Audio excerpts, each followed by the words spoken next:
Her name was Ida B. Wells. Would you say that name with me as her picture appears? Ida B. Wells. One more time, yes. Ida B. Wells. She has been called the spiritual grandmother of the civil rights movement.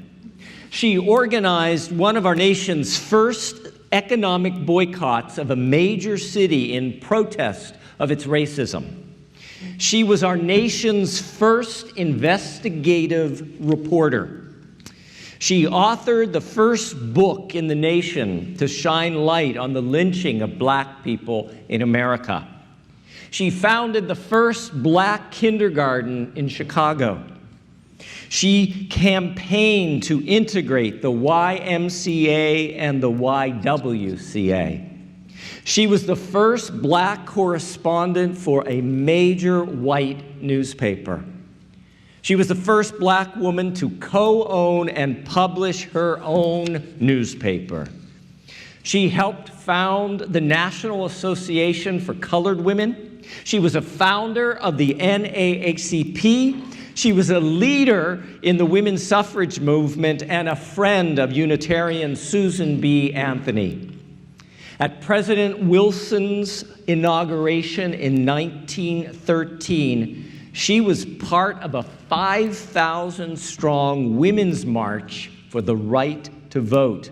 On that day, 110 years ago, white suffragists demanded that she march in a separate black section.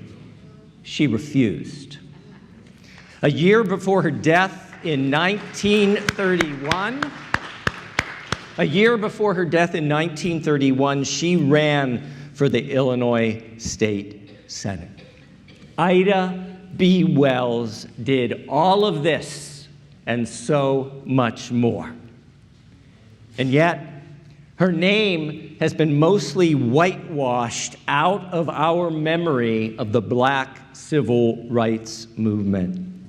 It's been whitewashed out in part because she was a powerful black woman. She is whitewashed out in part because she did not speak of a dream, but exposed a nightmare. She is whitewashed out because she lifted up a horrific history of race, violence, and terror that white America still is unwilling to confront, even 92 years after her death. But long before there was Coretta Scott King and Dr. Martin Luther King, long before there was Rosa Parks and Mamie Till and Malcolm X and Medgar Evers and Fannie Lou Hamer and A. Philip Randolph and Ella Baker and John Lewis and Maya Angelou and Carol Moseley Brown and Barack Obama, long before there was a Black Lives Matter movement, long before there was Vice President Kamala Harris and Supreme Court Justice Ketanji Brown Jackson, long before all of them, there was Ida B. Wells. Will you say her name? Ida B. Wells. Ida B. Wells was born in 1862. Born an enslaved black person in the Deep South in Hollis Springs, Mississippi. Her parents, Elizabeth and James, were enslaved. 3 years after her birth, at the end of the Civil War, Elizabeth, James, and Ida found themselves among the great mass of black people declared free by the 13th Amendment to the Constitution. As Ida would quickly learn, slavery may have been abolished in name, but the white supremacist subjugation of black Americans continued unabated and unrelenting in its violence. Those who study Ida B. Wells comment that hers was a life centered by extraordinary courage. A courage that, as Cornel West notes, gave her a willingness to be candid and honest about sources of pain and suffering and to speak it directly, regardless of the price, regardless of what burden goes along with it. And my dear ones, she paid a mighty price. Historian Christa Buskendorf remembers the first time that a young Ida B. Wells exhibited this extraordinary courage that she carried with her throughout her life. She writes, at the age of 16, Ida B. Wells and her 5 siblings were orphaned in a yellow fever epidemic. The community decided to distribute the children, her 5 siblings, to be adopted by other families. And as a young girl of 16, Ida B. Wells says, no way, you can't do that. Give me a job instead, and I will take care of my brothers and sisters. Biskendorf comments, it was unheard of for so young a woman to be the independent head of a family. This, she writes, is the first moment when you see her courage. To support her siblings, Wells became a teacher, first in a nearby town, and then in 1881, at the age of 19, in Memphis, Tennessee. There, she realized that she was paid as a black woman teacher half the salary of the white teachers of the time. She spoke out about that. Memphis did not like that. It was there in Memphis that she also took another courageous action. She was riding home in a train in the first-class ladies' coach when a white conductor demanded that she, a black woman, move to the smoking car. She refused, and when he placed a hand on her to restrain her, she defended herself physically. The result was her being dragged from the train. But then, as a 19-year-old black teenager in post-Civil War Tennessee, Wells sued the train company for discrimination, and she won. Dear ones, that was 74 years before Rosa Parks refused to give up her bus seat in Montgomery, Alabama. Ida B. Wells wrote about this experience and other racial injustices, and black newspapers around the country began to pick up and publish her essays, and black Americans read her work around the country. As a noted white New York publisher declared, Wells has become famous as one of the few of our women who handle a goose quill pen as easily as any man in newspaper work. If she was a man, she would be a humming independent in politics. She has plenty of nerve and is sharp as a steel trap. For us to truly understand the courage and the impact of Ida B. Wells requires us to put her into the context of those times, those early days after the Civil War, when states and local laws were being put into place to disempower, disenfranchise black Americans. And to challenge those Jim Crow laws was to face jailing, terror, and death. Cornel West, in his book, Black Prophetic Fire, says, Ida B. Wells is not only unique, but she is the exemplary figure full of prophetic fire in the face of American terrorism. which is the construction of Jim Crow and Jane Crow, when lynchings occurred every 2.5 days for over 50 years in America. Think about that for a minute. Cornell West writes, "Black people were slaves.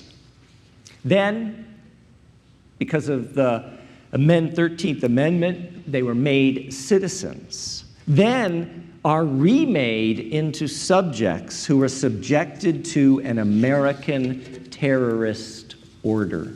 They are no longer slaves in the old sense, yet not citizens, but sub-citizens who are wrestling with this terror." Cornell West points out that at the time, the leading black voices in America were ignoring the routine lynching face of American terrorism. No one was willing to speak about it, write about it, or target that lynching face of American terrorism the way Ida B. Wells did. In her groundbreaking journalism, she wrote, quote, "Black men and women and children have regularly met violent death at the hands of the white mob, and the rest of America is silent." End of quote. For naming this in print in her own newspaper, she was run out of Memphis, and a bounty was put on her head. As noted in an April 2018 article online in The Guardian by David Smith, some 4,075 African Americans were lynched in 12 southern states beginning in 1877, and another 300 were lynched in northern states. Some lynchings were witnessed by big crowds who brought children in picnic baskets as if at a public entertainment.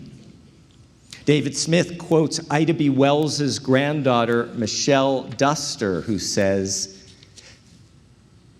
"They would torture people before they were killed and dismember them afterward and pass around the body parts. It was shocking to me that people would take bones as souvenirs.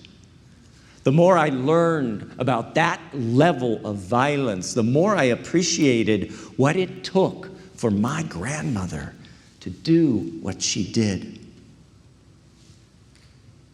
Ida B. Wells was propelled to action when 3 of her friends were lynched by a white mob in Memphis, a white mob that took offense that 3 black men were successful store owners.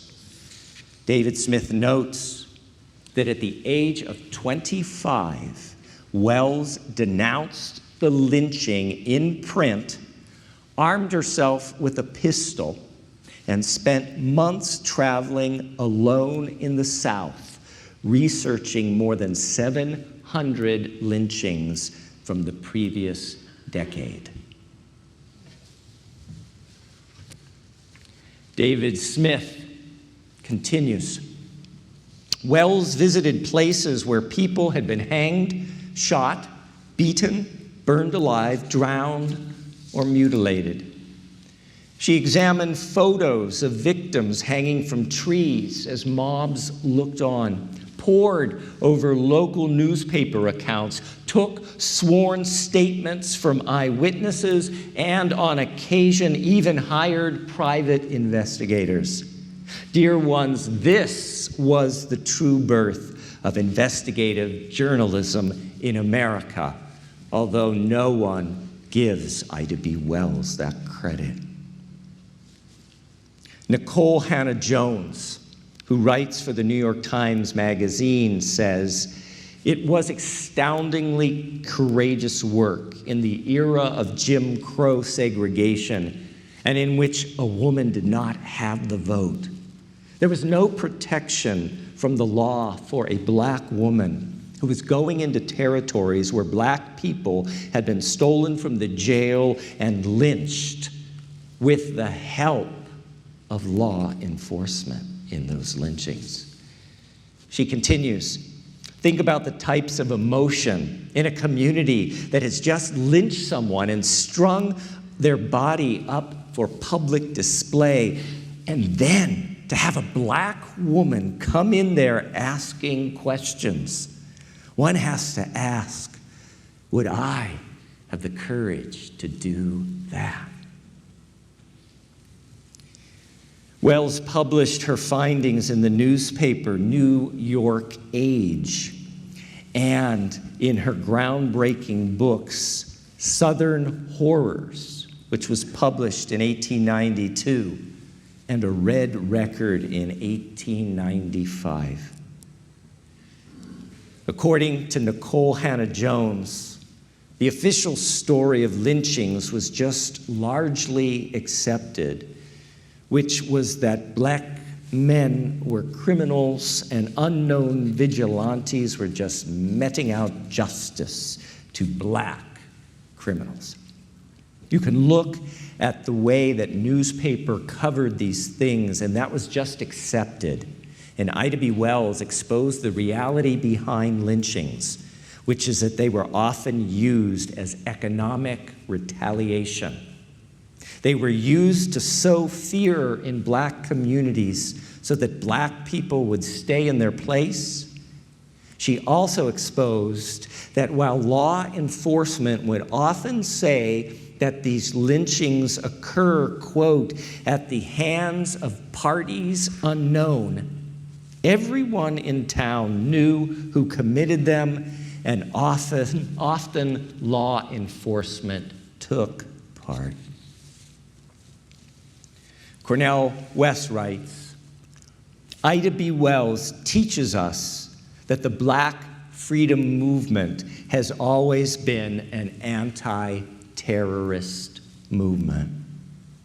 Ida B. Wells was willing to call into question the bestiality and barbarity and brutality of Jim Crow and American terrorism and lynching.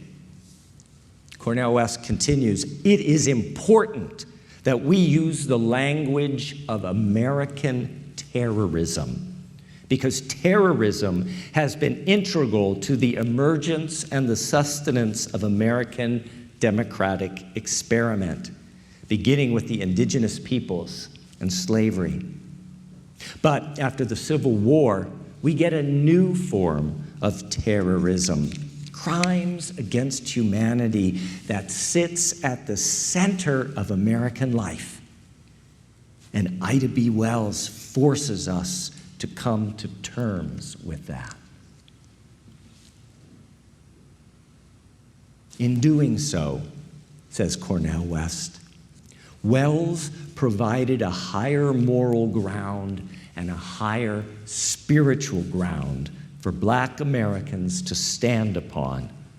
One that wouldn't fight back with an eye for an eye, a tooth for a tooth, where we end up both blind and toothless, but a higher moral ground that said, I'm going to hit this issue head on, not with violence, but by exposing the truth directly but non-violently.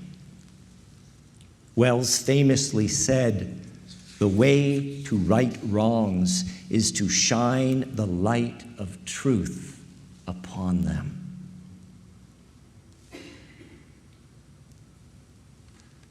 The moral ground that Ida B. Wells gave America and gave black Americans was one that so many others, including Coretta Scott King and Dr. Martin Luther King Jr., would later stand upon.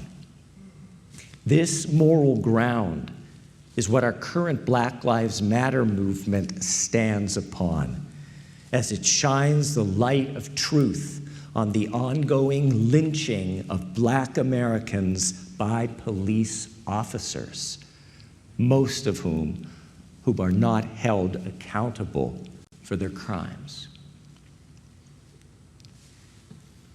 Ida B. Wells herself noted, "If this work can arouse the conscience of the American people to demand justice to every citizen and punishment by law for the lawless, I shall feel I have done my race a service." Que así sea, bendito sea. Say her name, Ida B. Wells. May it be so. Blessed be. Amen.